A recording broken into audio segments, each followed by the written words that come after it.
Okay, we've got a quick unboxing of the Asus Sabertooth X58 motherboard. As you can see that I just bought the motherboard. This is kind of like my upgrade for my computer. But I thought I'd do a review because it was kind of hard to really see any pictures of this motherboard, really kind of get details of it. So this should help you out a little bit if you're at least thinking about getting this motherboard, if it's kind of like on your list of items to get. As far as the Sabertooth X58 motherboard, let's go ahead and get this thing open. It is and I don't know if you can see with my camera or not, it is a 32 nm CPU, 6-core ready, so it will support the future CPUs, which at this point I don't have. I actually purchased a Core i7, so for your future upgrades. It does have the Sabertooth X58, is SLI ready, so it is does support SLI for you. Let's go ahead and take a look what's inside.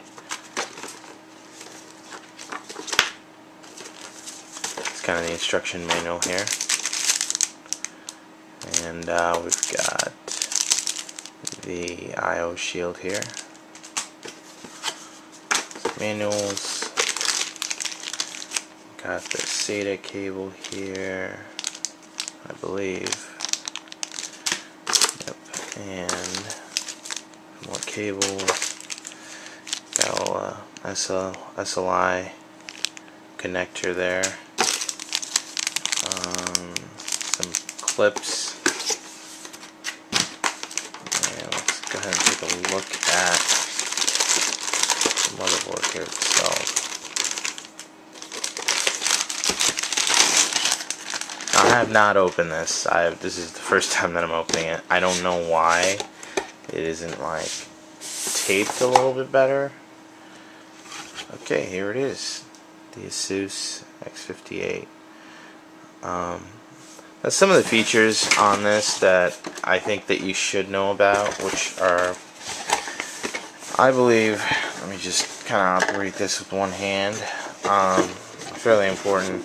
You're probably not going to be able to see it with the camera here, but the USB, you do have the USB 3.0 support in here, which is like 10 times faster data rates.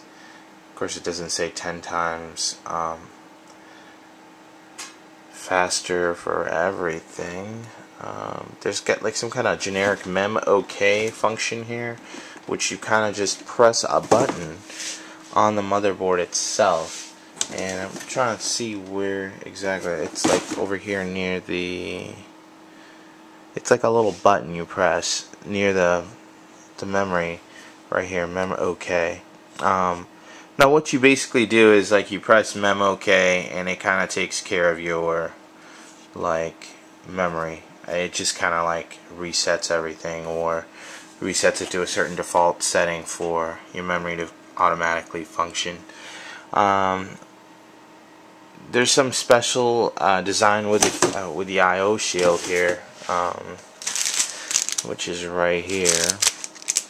And what it is basically, you know how I/O shields, like when you're installing them, if you're used to doing this, they'll cut your fingers, or they're liable to. I've never had it happen. I've built a lot of machines, but in this case, I guess the I/O shield is kind of closed here. It doesn't really cut your fingers or that kind of thing. One thing I will say about this, though, with dealing with a lot of different computers, it's good to have some of that flexibility in components, because like this is kind of exactly the way it fits on there.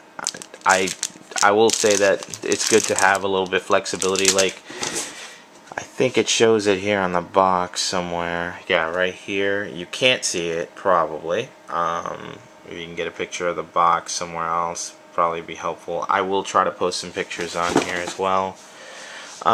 Anyway, so that's kind of the Sabertooth X58 motherboard. Register online, to be a VIP member. That's amazing. Alright, so if you have any questions or concerns, just post them down below. If you feel that this was not a thorough review of the motherboard, that's because it's not a review. It's more like an unboxing, and you know, I will go ahead and do a review maybe later on, but I just don't plan on doing that right now, because it's just, all I'm trying to do here is to show you the product so you have an idea of what it looks like, kind of what the different components are on the motherboard. One other thing I do want to add is that this does support 24 gigs of RAM. I would not recommend that. I'm not an expert, but I would not recommend that without a proper dissipation of heat. Sometimes some sort of cooling system. If you look on Tom's Hardware, I mean, most memory, when you're installing over 8 gigs, you're gonna have issues with heat. So I would not recommend just popping in 24 gigs and just going on your merry way. I would not recommend, you know, putting in that much memory without proper dissipation of the heat. You got to have some kind of heat sink on that memory. So if you're gonna do it, some kind of heat sink. And again, I'm not an expert. I'm just trying my best to show you the product. Okay. If you have any positive comments or positive comments you'd like to post, let me know. Alright, thanks a lot. Talk to you later.